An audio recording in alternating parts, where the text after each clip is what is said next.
చెప్తాను ఏంట్రా చెప్పు.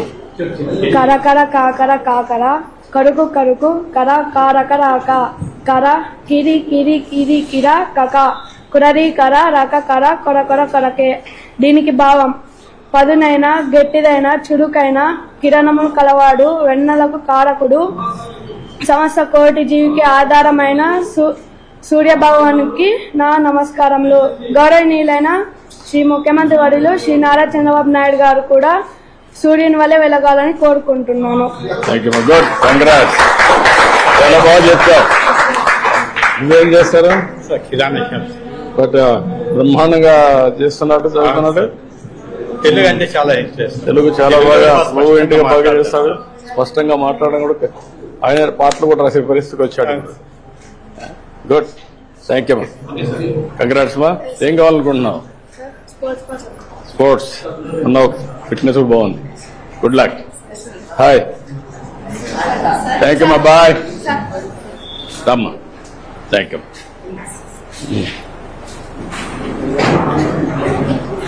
ఓకే అమ్మా, థ్యాంక్ యూ. దొరికిస్తాను. Thank you, thank you. Thank you, thank you, thank you. రామ్మా, ఇట్రా అడ్డు.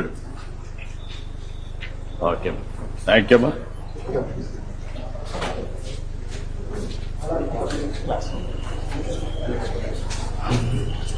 ఇది క్లాస్ రమ్మా. నమస్తే పిల్లలు. ఏంటి పిల్లలు, బాగున్నారా? కూర్చుంటారా?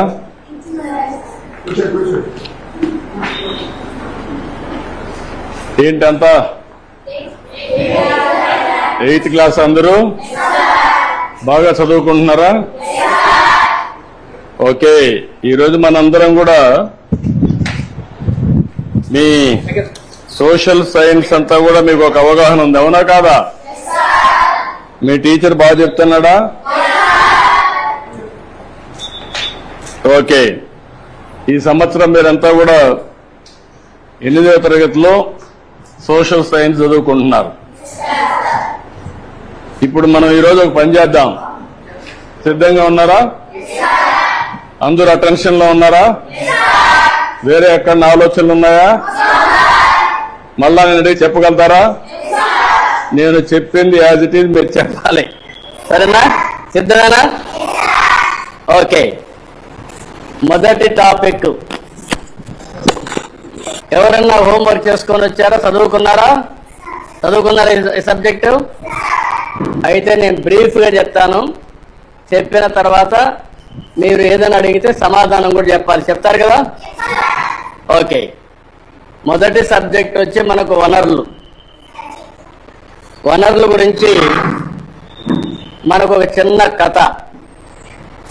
మోనా రాజు తమ ఇంటిని శుభ్రపరుస్తూ వాళ్ళ తల్లితో గడుపుతూ ఉంటారు. అప్పుడు ఈ బట్టలు, పాత్రలు, ఆహార ధాన్యాలు, దువ్వెన్లు, తేనె సీసా, పుస్తకాలు చూడండి. వీటిలో ప్రతి ఒక్క దానికి ఉపయోగం ఉంటుంది అనింది. ఎవరు? మోనా చెప్పింది.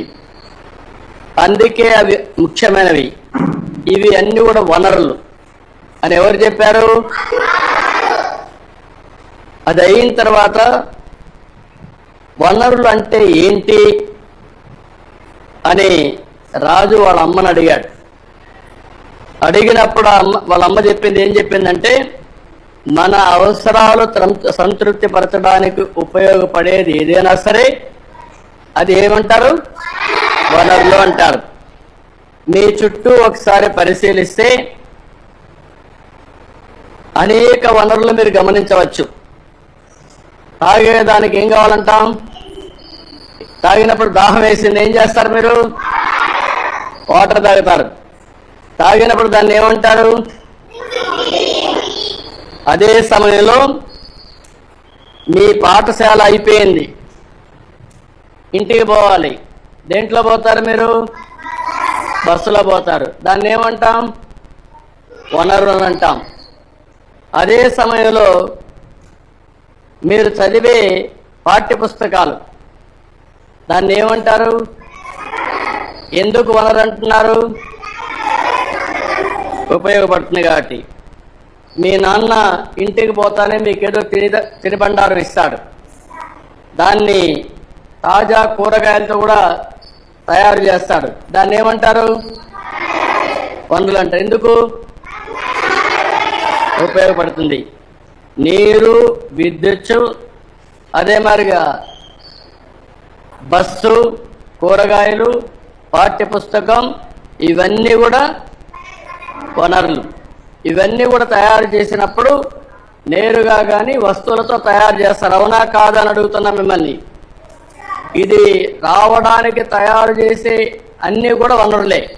అవునా కాదా? కాబట్టి ఏదైనా ఒక వస్తువు వనరులుగా ఏ విధంగా మారుతుంది అని రాజుకు అనుమానం వస్తుంది. రాజుకు అనుమానం వస్తే వాటికి విలువ ఉన్నప్పుడే వస్తువులు వనరులుగా మారుతాయి. ఉపయోగం ఉన్నప్పుడే వనరులు అనుకుంటాం. ఉపయోగం లేకపోతే మనం అది వనరులుగా పరిగణించాం. అవునా కాదా? అంటే విలువ ఉంటేనే వనరులు, విలువ లేకపోతే అది వనరులు కాదనేది మన అభిప్రాయం. అవునా కాదా? అంటే ఈరోజు మనం గుర్తుపెట్టుకోవాల్సింది విలువ అంటే వినియోగ అర్హత, ఉపయోగం ఉండాలి విలువ అంటే.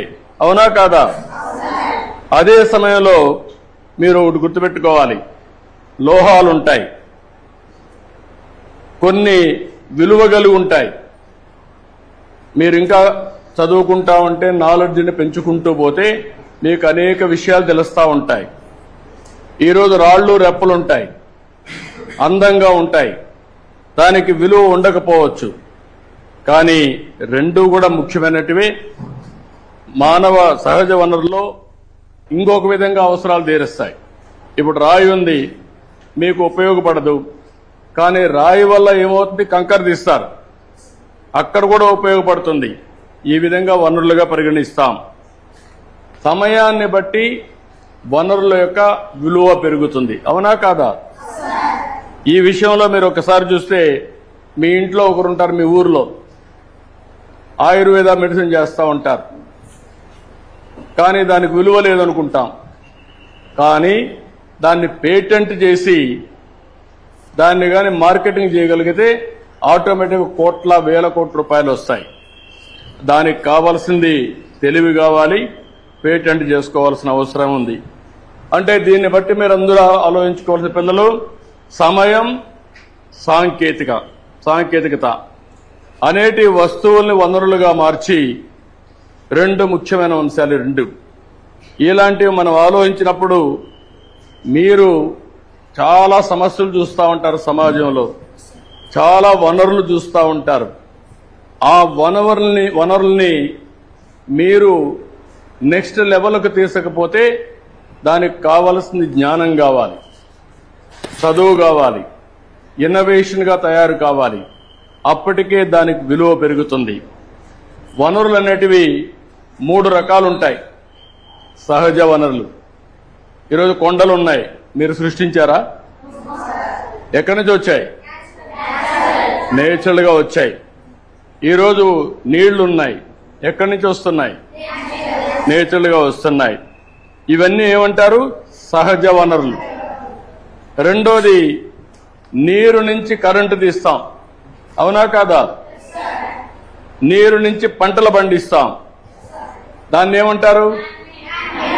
Man made. ఇవన్నీ మానవ నిర్మిత వనరులు. ఇవన్నీ ఇంకొక పక్క మానవ వనరులు.